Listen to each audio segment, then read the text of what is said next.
This is Orson Welles, speaking from London.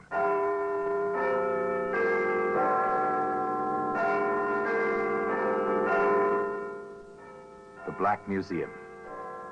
Here in the grim stone structure on the Thames, which houses Scotland Yard, is a warehouse of homicide.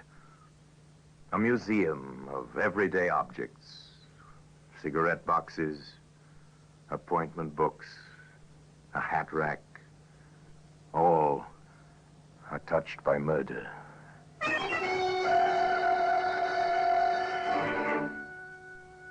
Now here's a brickbat. Coarse-grained, rough-edged, familiar. Perhaps your own home is built of bricks, exactly like this one. In this case, however, no home was built by such a brick. Rather, a home was destroyed by it. Destroyed forever.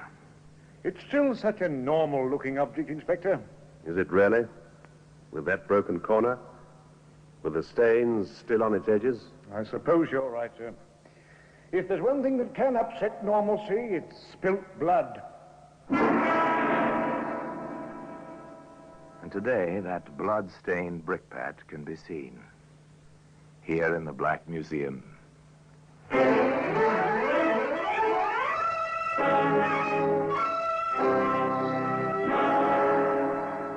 From the annals of the Criminal Investigation Department of the London Police, we bring you the dramatic stories of the crimes recorded by the objects in Scotland Yard's Gallery of Death, the Black Museum.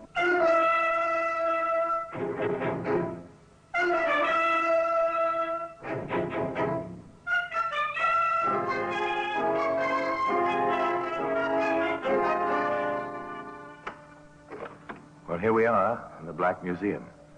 Scotland Yard's Museum of Murder. Yes, here lies death. Upon these tables, within these cabinets, the files of death, labeled with day and date and name of victim.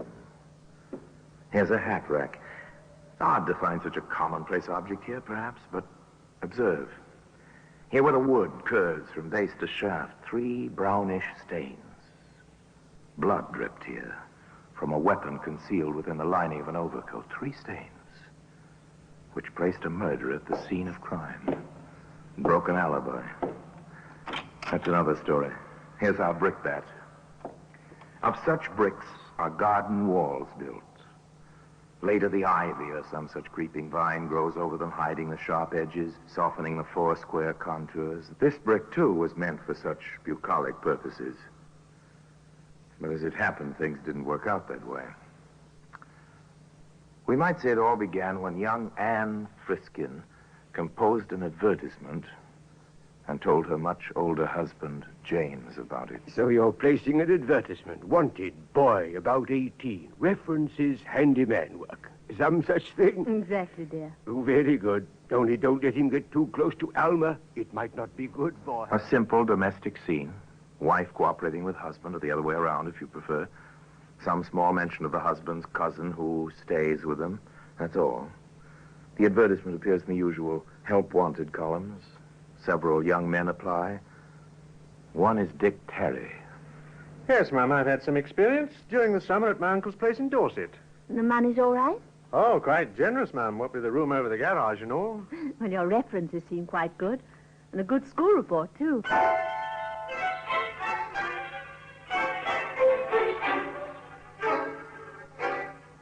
The boy settled into his job and worked out well.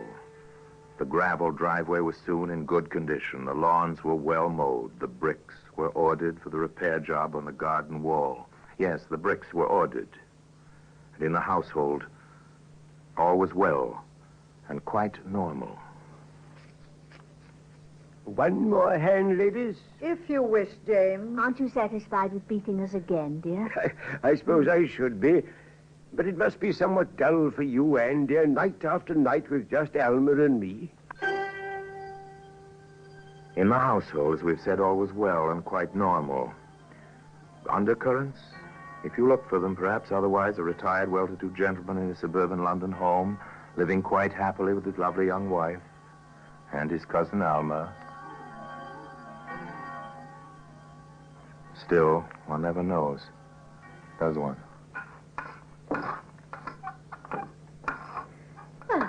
Good morning, Dick. Oh, there you are.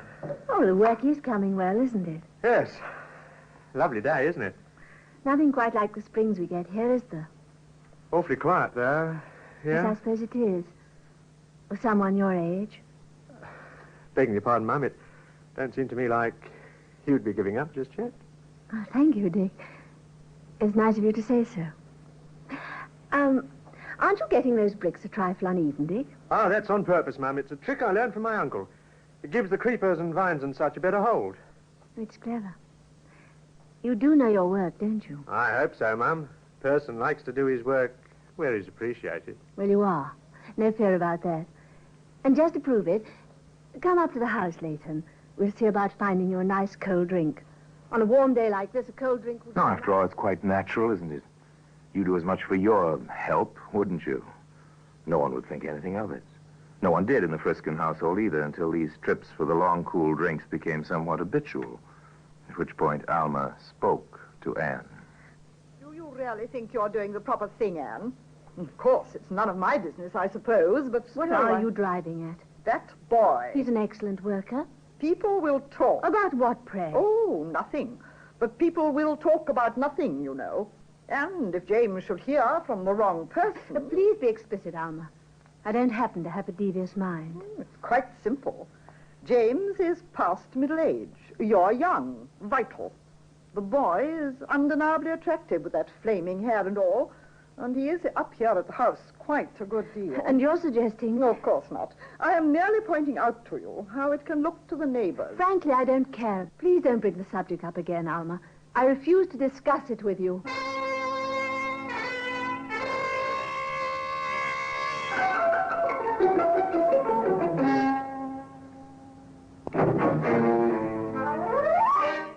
Alma did not bring up the subject again, not with Anne. However, she waited for an opportunity and then... James, Yes, Alma? I want to talk to you. Aren't we rather formal today? Closed doors and all that sort of thing? I'm not speaking behind anyone's back. I've already taken this up with Anne. Oh? What's the trouble? It's that boy, Dick Terry. Dick? Alma, don't tell me he's been making advances. That's not funny, James. Oh, sorry. What then? Anne is letting him spend too much time at the house. His place is in the garden and the garage. People will talk. Aren't you doing a bit of talking yourself, Alma? I'm doing my duty as I see it. Then you've mistaken your duty.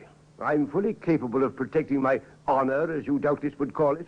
And I'll thank you, Alma, not to bring this up again. Although, doubtless, you have the best intentions in the world. Very well, James. But if anything does occur, you'll thank me for warning you. Yes, Alma waited her opportunity and spoke to James. That worthy and decent gentleman dismissed the incident from his mind. That should have been the end of it. Unfortunately, however, the whole matter was reopened, and in quite a different quarter.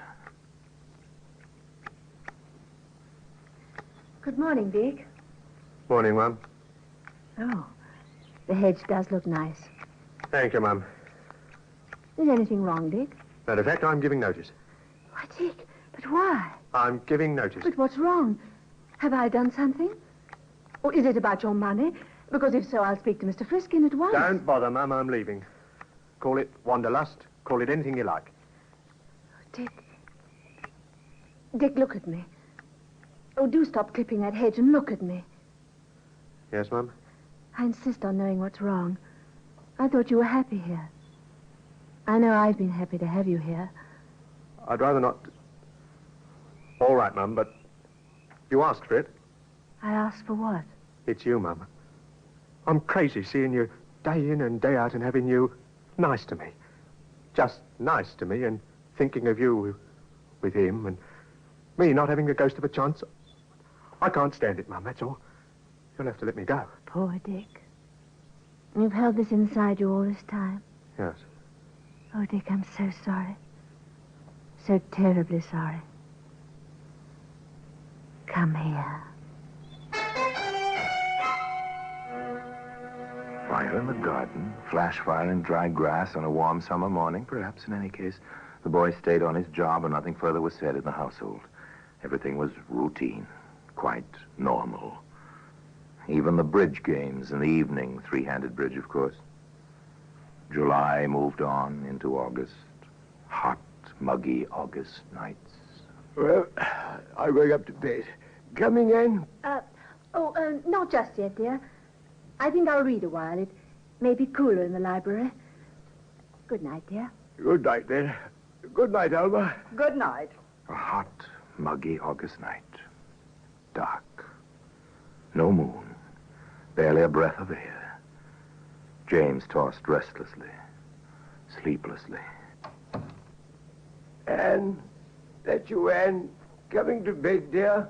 Go, go, go, go! Ah.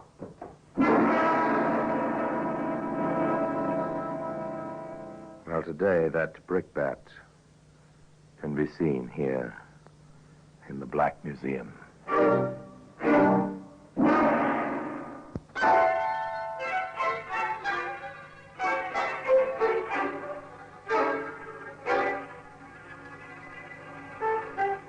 It was Anne's screams which brought Alma and then some of the neighbors.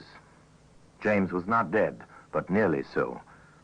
The doctor, Dr. Kinder was his name, examined his patient and proceeded quite efficiently via the telephone. That's right. The ambulance at once with oxygen equipment. I want the operating theatre ready, anaesthetists, nurses, and my assistant. Friskin has a badly fractured skull, and with his heart condition, he has about 1 chance in 100 to live. Hurry. I'll wait for the ambulance. Now, the police. Police? Well, really, ladies, a man is attacked, half murdered in his bed with a heavy instrument of some kind, and you question my calling the police. Oh, if only I'd gone upstairs with him. If only I'd gone upstairs. If you had. Operator, ring through to the police, please. Hurry. Oh, to walk in like that, to find him there, the blood.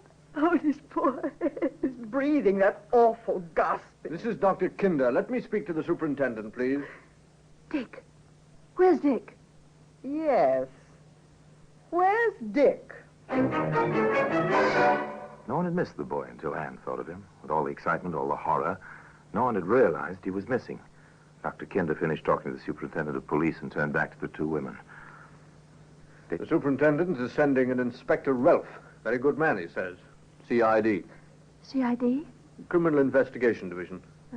Did I hear you mention someone named Dick? Yes, Dick Terry.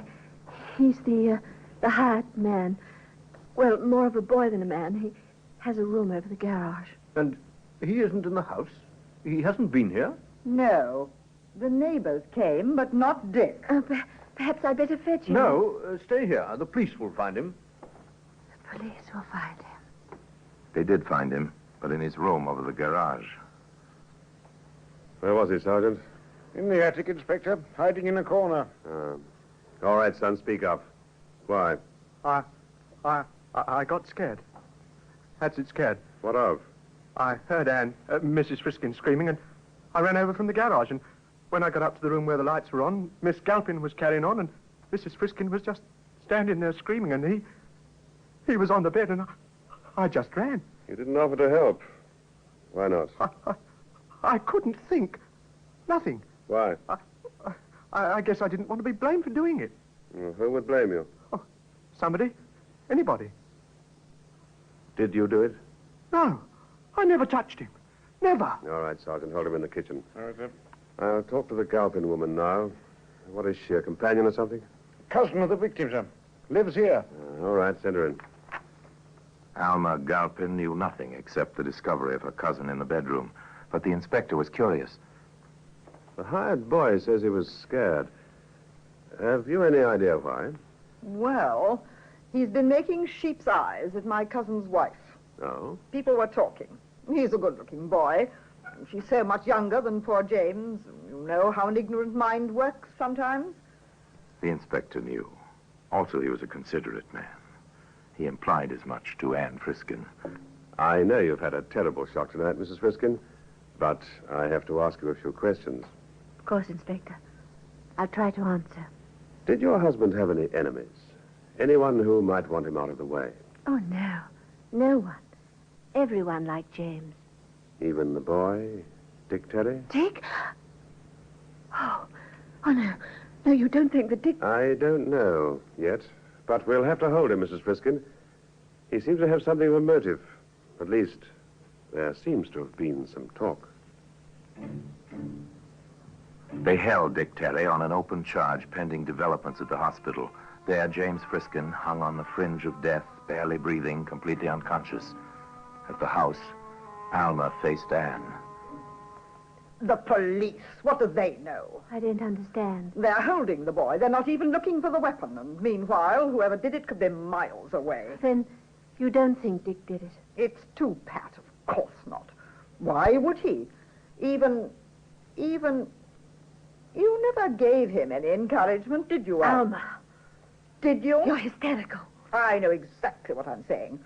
And I don't believe that boy raised a finger against James. Then why did he hide? Wouldn't you, in his position? The police, arrest, the most obvious person. That's all they know. Someone ought to teach them their business. Obviously, they don't. Well, there are those who would like to teach the police their business.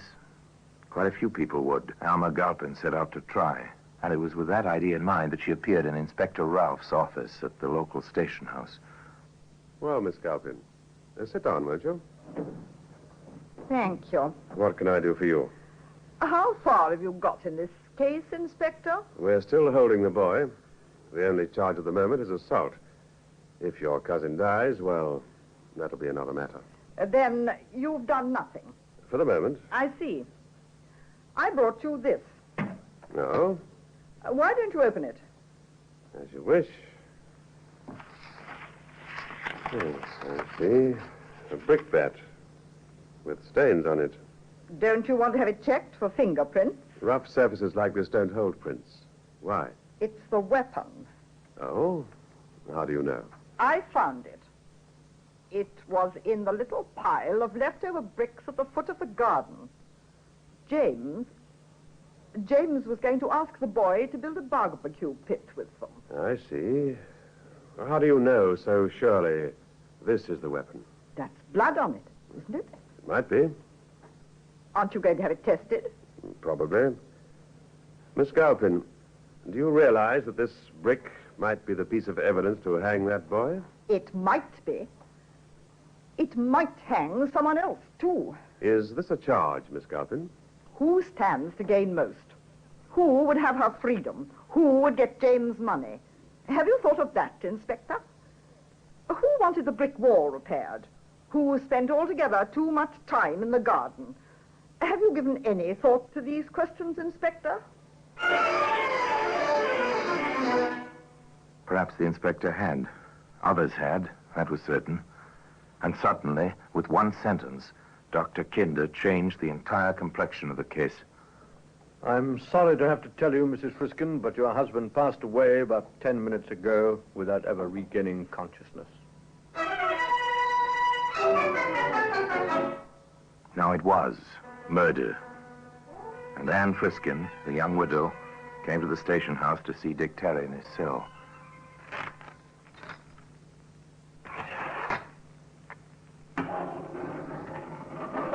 Here, dear ma'am, you have 10 minutes. Yes. Thank you. I'll be back in 10 minutes. Oh, Dick. Oh, Dick. I didn't do it here. I'm stuck for it, but I didn't do it. Oh, Dick, you don't think for 1 minute I believe you did do it. How should I know what you believe? Well, you know me better than that. I want to help you. I know you better. Do I? Do I know any more about you than you know about me? Oh, Dick, don't talk like that. Please let me help you. With what, a axe or blade? I'll get you a lawyer. I have money now. I'll take care of you. Sure. You've got money now. You've got it all now, and I've got a murder charge. Anything you may say will be taken down in writing and may be used in evidence against you. Oh, Dick. After what you told me in the garden. Oh, forget it. Maybe that never happened. Maybe I was really crazy. Maybe you figured more than I meant. Well, what's the difference? He's dead and you've got everything. You keep saying that. I've got everything. Well, haven't you? Isn't it what you wanted? Oh. You think I did it? Oh, do I? All I know is I didn't, but I'm stuck in this rotten jail. I won't peach on you if that's what you're worried about. Not unless my own neck can't be saved any other way. Oh, maybe you did, maybe you didn't. Not a very pleasant scene. Not a very pleasant circumstance. The young woman, the boy, the sadly tender phrases of a summer morning shattered between them. However, in the offices on the floor above Dick Terry's cell, Inspector Rolfe and Sergeant Hopkins were more interested in facts than in phrases. So pathology reports it's Friskin's blood type on that brick. It's the weapon, all right. But who used it? The boy had a crush on the wife. Badly enough to kill for her? Oh, I doubt it. There aren't any alibis, sir. That's the trouble. He says he went to bed as usual. No one saw him anywhere that night. The Galpin woman says she went to bed. The widow says she read for a while, went upstairs, and found her husband. Could all three of them have been in it together, sir? How do you figure that, Sergeant? Well, Mrs. Friskin could have promised Galpin money, and Mrs. Friskin would have had the boy. They might have planned to have the boy actually do it. Come in. I'm sorry, Inspector. Not at all, Mrs. Friskin. Come in. Sit down. I believe you know Sergeant Hopkins. Yes. I have very little to say. It might be easier standing. As you wish, ma'am. I just saw Dick downstairs. Too bad about him. He seemed a nice lad. Yes, sir. Inspector, this is not the easiest thing for a woman.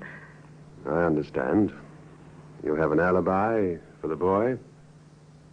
And yourself? Yes. Yes, I do.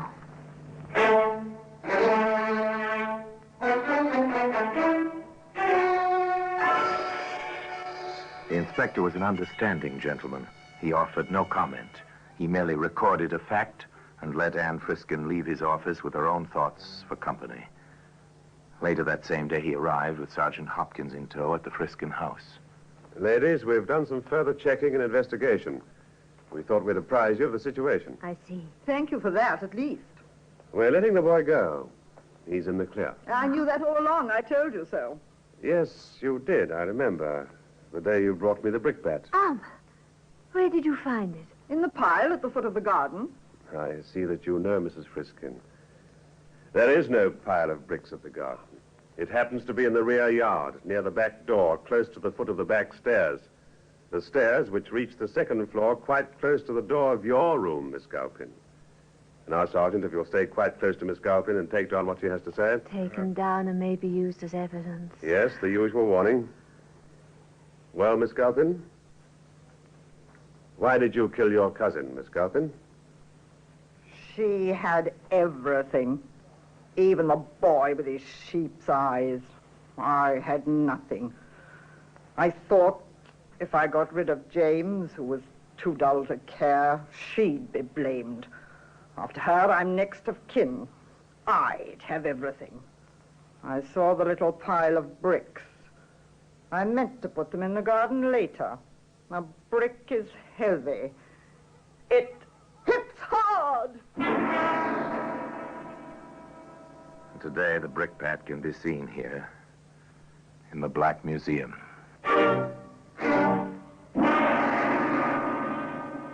Orson Welles will be back with you in just a moment. They put Alma Galpin safely away, where she could harm neither others nor herself. Dick Terry left that pleasant suburb of London and dropped into the anonymity one can find only in a great city. Anne Friskin sold the house and went far from London to start over, perhaps, but to carry with her always the memory of tragedy on a hot, muggy night, and the memory of a mistake made through loneliness and mistaken kindness. Now, until we meet next time in the same place for another story about the Black Museum, I remain, as always, obediently yours.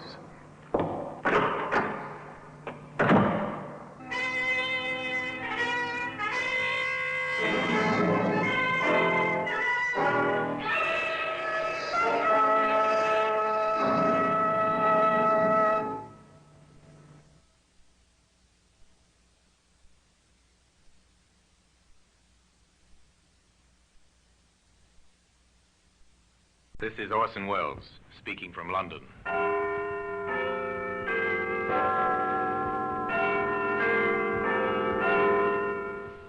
Here in the grim stone structure on the Thames, which houses Scotland Yard, is a warehouse of souvenirs, where everyday objects, a candlestick, a china doll, a broom, all are touched by murder. Now take this button, this brass button, the symbol of a barracks parade ground, but this was not found on any parade ground. This is interesting, sir. A brass button. Very interesting, Sergeant. It's from an army uniform.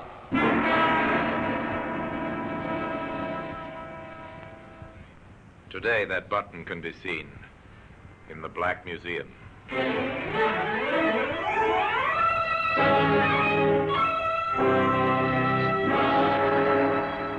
From the annals of the Criminal Investigation Department of the London Police, we bring you the dramatic stories of the crimes recorded by the objects in Scotland Yard's Gallery of Death, the Black Museum.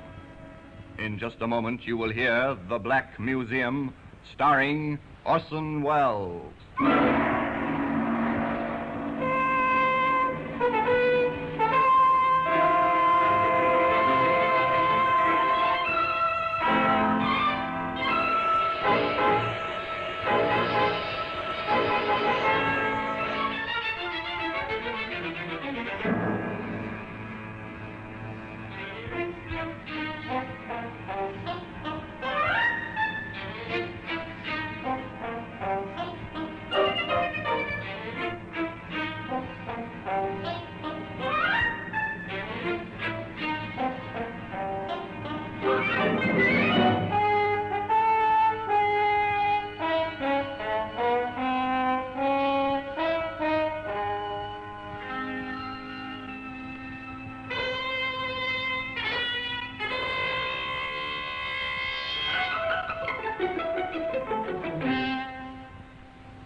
Now, The Black Museum, starring Orson Welles.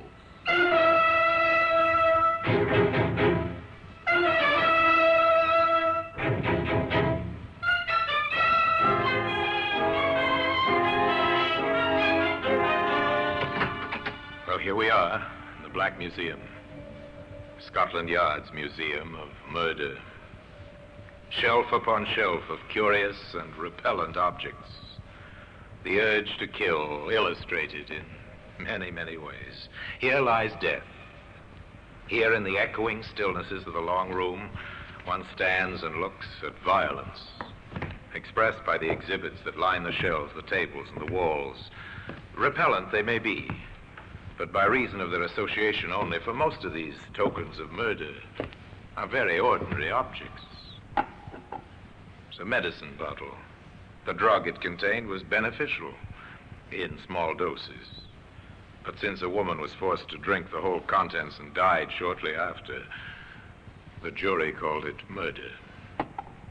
Here's a kitchen knife. No household is without one, but this knife was not used solely for kitchen tasks. It was found embedded in a man's heart. Now, here we are, the brass button. It is. It's an innocuous, ordinary brass button. This was found near the dead body of a woman. But come back with me to the beginning of this story, to a day some years ago on the common outside the Kentish village of Wayfield. A girl was sitting beneath a tree, busily sketching. She was too engrossed to hear the approach of a young soldier until he spoke. Hello? Oh. Hello? Sorry. Did I frighten you? A little. I didn't hear you coming. Oh, I made enough row. You were so busy with whatever you're doing. What are you doing? Sketching. Can I see? You'll probably laugh. No, I won't. Show me. That's very good. Do you really think so? Well, it's fine. You must be the one they call the Swamp Girl. That's what they call me in the village. Huh. Poor, routine, dull people. You don't like routine ways of living, do you? From what I've heard, you're something of a rebel. Am I? Hmm. You seem to know a lot about me. Oh, I've heard things. What kind of things? About how you live in an old shanty at the edge of the swamp and how you roam the common and sketch and paint. You're well informed. People talk about you sometimes. I was interested. And so you came down to see for yourself. Oh, what's the matter? Couldn't you find a girl in town? Don't say that.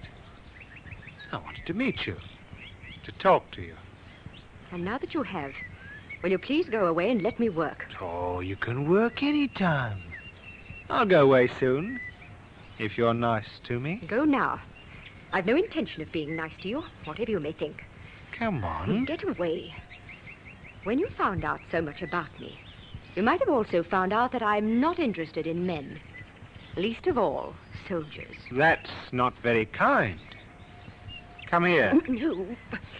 Go away. Come Go on. here. No. No, please, please don't hurt me. No, please. No!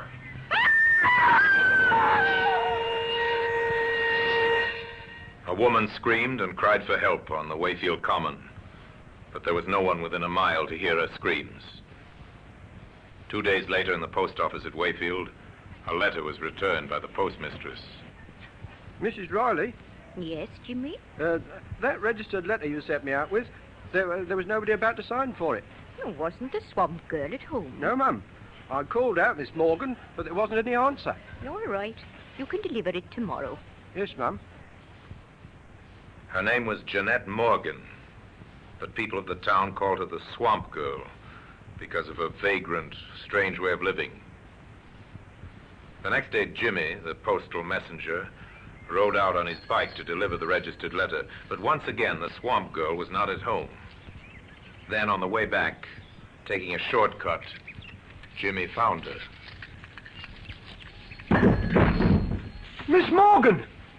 Jimmy saw only her legs at first protruding from a bush, which had been meant to hide her. At first, he thought she was asleep. But he didn't think so for long. She's dead. I've got to get the police.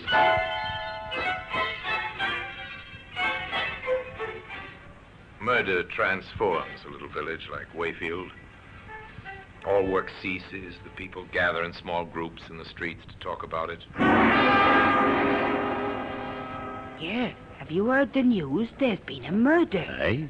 A murder? Yes, out on the common. Who? The swamp girl.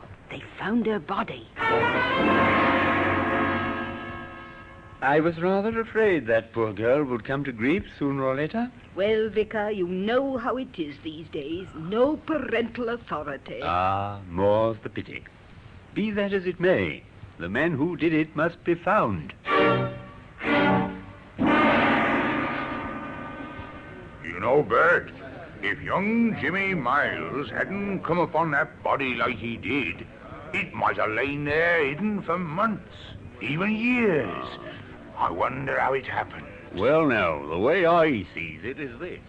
Now in the bar of the local, they sipped their beer and discussed the sensation. Jimmy became something of a hero. He'd found the body and even now is being questioned by the London detectives from Scotland Yard. This is Jimmy Miles, sir. Hello, Jimmy. You found the body, I understand. Yes, Inspector Gallico. Was she really murdered, sir? Well, that's what we must find out. And you can help us. Oh, really? How? I believe you rode out to her shanty at the edge of the swamp to deliver a registered letter to Miss Morgan. Yes, that's right, sir. She used to get a registered letter every month. I always took them out. And she had to sign for them, of course. Oh, yes. Then you got to know her, I suppose. Well, don't tell the postmistress, but sometimes I did stay and talk for a while. Uh-huh. And what was she like? Oh, she was nice, really friendly. People said she was a bit peculiar, but I never thought so. And she could draw, sir. Now, think carefully, Jimmy. Did you ever see her with anyone, man or woman? Oh, never, Inspector. She had no friends around here. She once told me so. No friends, I see. Now, about this registered letter, was that the first time you had taken it out? Oh, no, sir. I went out the previous day, on Monday, but she wasn't there. Did you call out? Yes, and I went round the common to the places where she used to go and sketch. I knew most of them. And she wasn't anywhere about? No, nowhere at all. What time of the day was this? Well, I just left the post office just on 10. It's about half an hour's ride. So you were out there by 10:30? All right, Jimmy. Thank you very much. Is that all, Inspector Gallico? Well, that's all for the moment. You've been very helpful. A lucky witness, young Jimmy Miles. A break for Inspector Gallico early in the case. For with the evidence of the police surgeon, certain facts could be established. What's your verdict on the post-mortem, Doctor? Well, the cause of death didn't give us any trouble, Inspector. She was strangled. What about the time of death? That's not so easy. I'd say she died 48 hours ago, at least. Wait a minute. That means before noon on Monday. It ties in, Doctor. Good. But at what time before noon, I would not care to predict. The contents of the stomach indicate she'd had breakfast. Then sometime between breakfast and noon, she met her death. And she was nowhere about 10:30 when the postal boy brought her her letter. What about that letter, Sergeant? I have it here, sir. Who's it from? It's from Mrs. Morgan of Tunbridge Wells, her mother. Money, I suppose. £10, sir. And a plea to come home and live a normal life. Poor Mrs. Morgan. Her daughter couldn't even die a normal death. The pattern of the crime begins to make itself clear. The victim's identity is known. The approximate time and the cause of death is known. Now the hunt will begin for the killer. Here is a police message. The body of a woman named Jeanette Morgan has been discovered on Wayfield Common. Evidence suggests that she met her death by strangulation sometime before noon on October the 19th. Any person who was in the vicinity of Wayfield Common on that day, or can give any information, should communicate with the nearest police station in order to assist in the search for the murderer. And in this, the police will be aided by a brass button. That same brass button that today can be found in the Black Museum.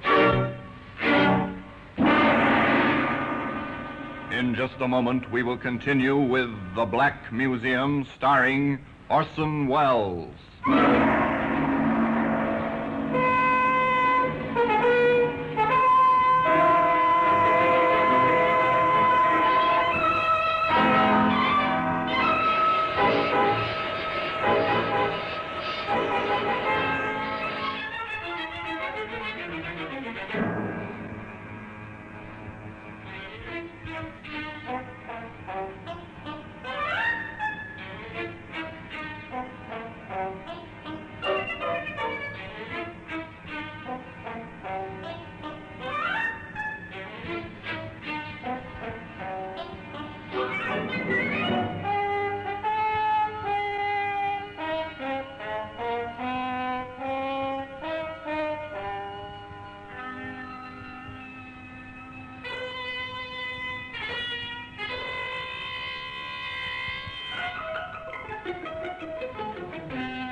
And now we continue with The Black Museum, starring Orson Welles.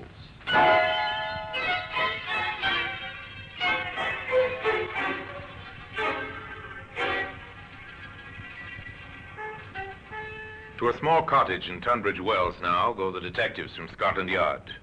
To a house with the blinds drawn where a thin, bitter woman answers their questions in a strangely lifeless voice. Yes, I knew. I knew it was Jeanette when I saw the newspapers. Why didn't you get in touch with us, Mom? Oh, I knew you'd get in touch with me if you wanted me.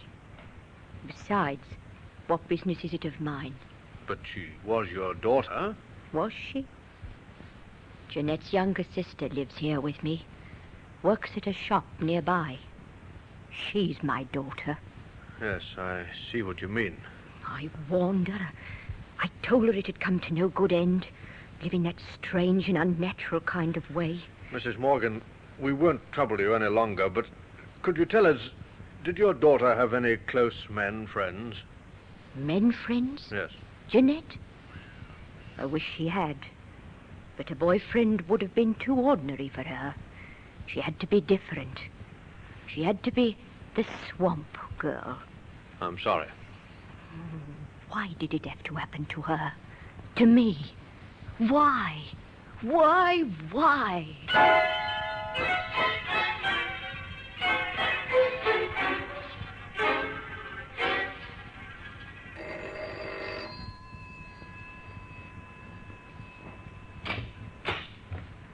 Good evening. Good evening, Vicar. I'm from the police. The police? I don't recognize you. No, sir. You see, I'm not from the local police. I'm from London. And I'm down here in connection with the murder. Oh, yes, terrible, yes. But how can I help you? Well, you can help a good deal, sir. You see, the local police are pretty short-handed, and Inspector Gallagher has decided that our next move should be to make a very thorough search of the common, particularly round about where the body was found. Oh, I see. And I suppose you want some help from my parishioners? Yes, sir, that's roughly the idea. Ah, very well, then. We'll help you in every way we can. You can depend upon us. All right, Sergeant. Let's get on with the search. Very good, sir. You take Smart and work in from the road. All right, I'll sir. take Rogers and work in from the field side. I'll meet you by the ditch. Yes, that'll be all right, sir.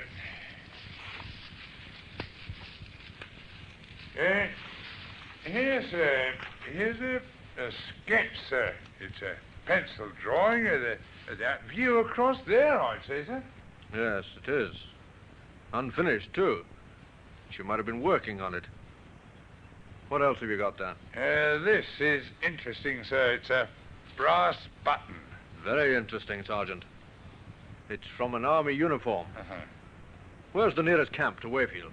I believe there's one across the river, sir, about 2 miles away. Inspector Gallico left his sergeant in charge of searching the common and went to the army camp to enlist the help and cooperation of the commanding officer. Gentlemen to see you, sir, from Scotland Yard. Oh, ask him to come in, will you, Captain? Yes, sir. Will you come through, please? Thank you.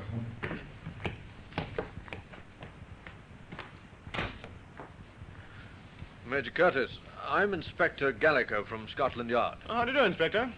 Sit down, won't you? Well, now, how can I help you, Inspector? I'm here to investigate the murder of Jeanette Morgan. Oh, the swamp girl mystery. Yes. Yes, tragic business.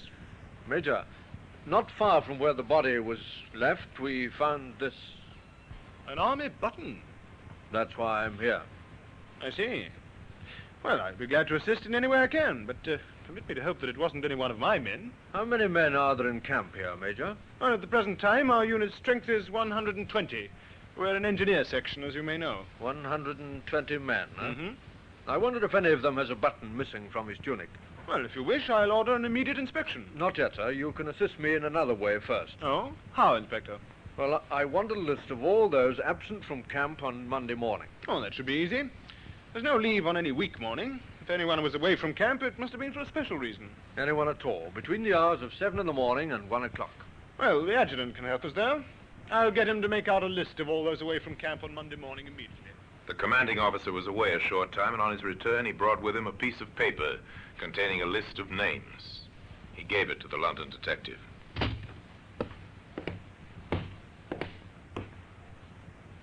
Yes, there you are, Inspector. 5 men were away from camp during the time you asked about. Sergeant Willis, A Company. Yes, he's our caterer at the present time. We're understaffed, of course. Sergeant Willis and Private Fields were in town with a provision truck. They were together? Yes, we could always check that with one or the other. I don't think I'm very interested in those two. Oh? What about Private Liston, B Company? Oh, he's the unit driver. I sent him into town shortly before noon. On a private errand. Shortly before noon, Well, that leaves 2. Corporal Paul Ferris? Oh, he's our mailman. He leaves every morning at 8 o'clock and drives the mail truck in to pick up the unit mail bag. From the Wayfield post office, I suppose? Yes. What time does he generally return? Oh, sometimes by 9. Though on occasions he has to wait for registered mail, you know. I've even known him to be held up as late as 11 or even 11:30. Would anyone know what time he returned on Monday?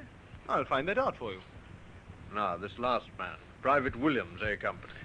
Yes, if you ask me, he might be your man, Inspector. Oh, why, sir? Because he was absent without leave. From 900 hours on Monday morning until 1400 hours. From 9 till 2? Yes. That's interesting. I'd better see him. And the postal chappie. I'll have them paraded.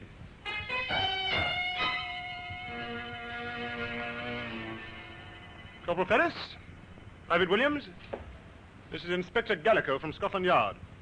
He has some questions to ask you both. Thank you, sir. Corporal Ferris, we'll take you first. Yes, Inspector. What time did you leave camp last Monday morning on your mail run? At 800 hours, sir. And what time did you return? Well, if I remember correctly, the mail was brought round rather late that morning, Corporal. Yes, sir. I was just about to explain to the inspector. I had to wait for several registered letters.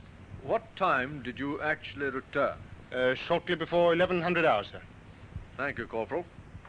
Now, Private Williams. You were absent without leave throughout Monday morning. Yes, sir. Are you able to give a satisfactory account of your whereabouts? I'd prefer not to, sir. Private Williams has consistently refused any explanation of his conduct, Inspector. Oh, that's rather unwise, Williams. If you have an alibi, you'll need it. This is an investigation into murder. Murder? I didn't do no murder. I was with me girl in Wakefield. Ah. What's her name? Hey, Susie Walker, 9 High Street. You asked her if I wasn't there. Oh, I didn't want to get her into any trouble, you understand, that's all. But murder? Oh, I don't know nothing about the girl who was killed. Honest, I don't. Well, we'll check your statement, Williams. I've finished with them now, sir. Corporal Ferris, Private Williams, dismiss. Inspector Gallico drove into Wayfield to number 9 High Street. Oh, no. Susie wasn't out with him that day. I remember it distinctly. She went over to see her girlfriend at Kenbury. Well, you can ask her yourself.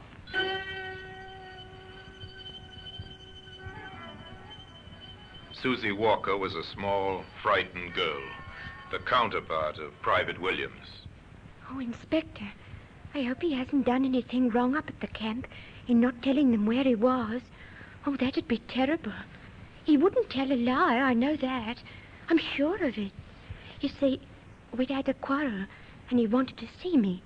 I didn't dare let Mother know, so I made up a story about it. She confirmed his alibi, and Gallico went next to the post office to interview Mrs. Riley. Just one inquiry I'd like to make, Mrs. Riley. Oh, anything at all, Inspector. Anything. To think of that poor girl. And my Jimmy Miles finding a body. Mrs. Riley, can you recall offhand whether you had any registered mail for the Army unit on Monday? Registered mail on Monday. Well, I couldn't remember offhand, Inspector, but I'll have it here in the book. Wait a minute and I'll look it up. No, there was nothing on Monday.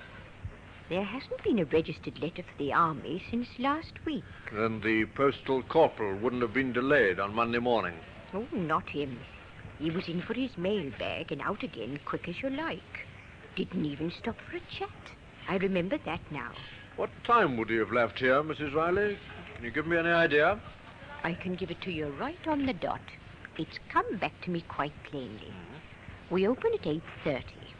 Corporal Ferris was here waiting when I arrived to open up. 8:30. And he didn't stay? No, not more than a few minutes.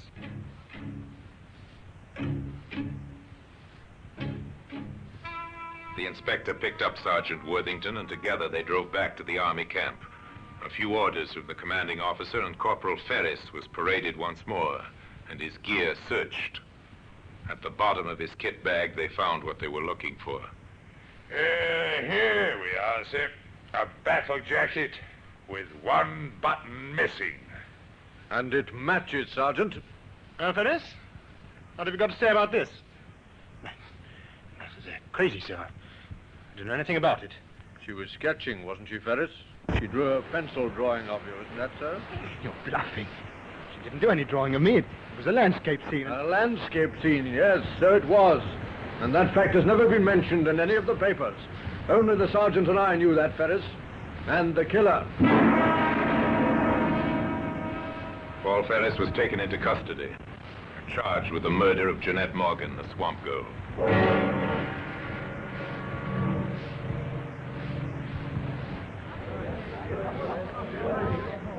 Silence!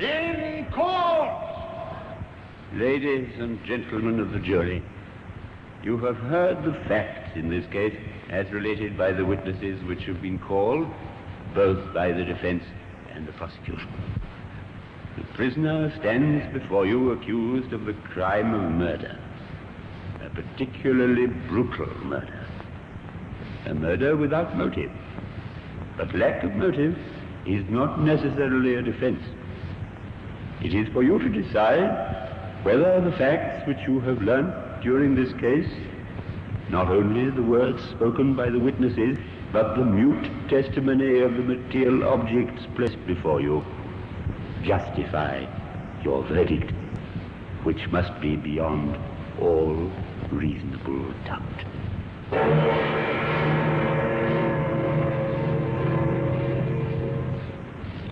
The brass button and a slip of the tongue led to his downfall. Today, that brass button occupies a place of honor in the Black Museum.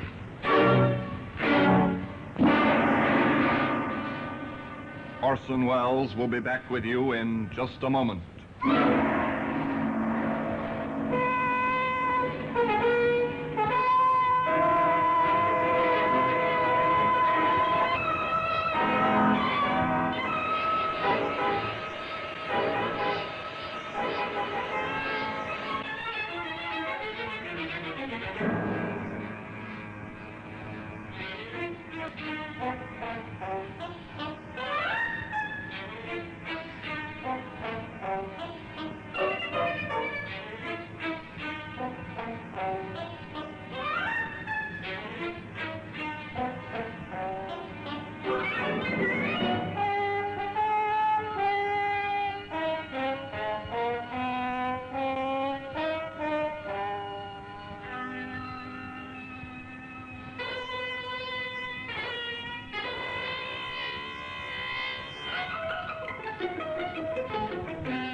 Now here in person is Orson Welles.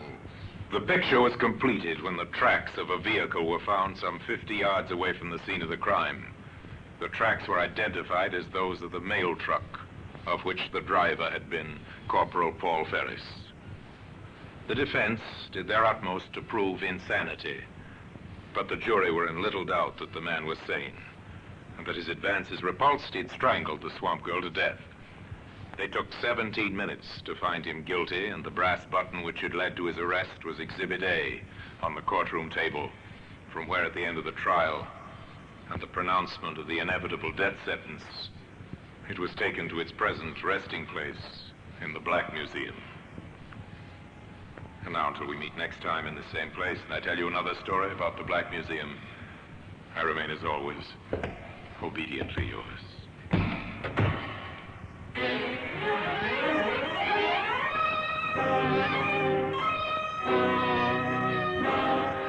The Black Museum, starring Orson Welles, is presented by arrangement with Metro-Goldwyn-Mayer Radio Attraction. The program is written by Creswick Jenkinson, with music composed and conducted by Sidney Torch. Produced by Harry Allen Towers.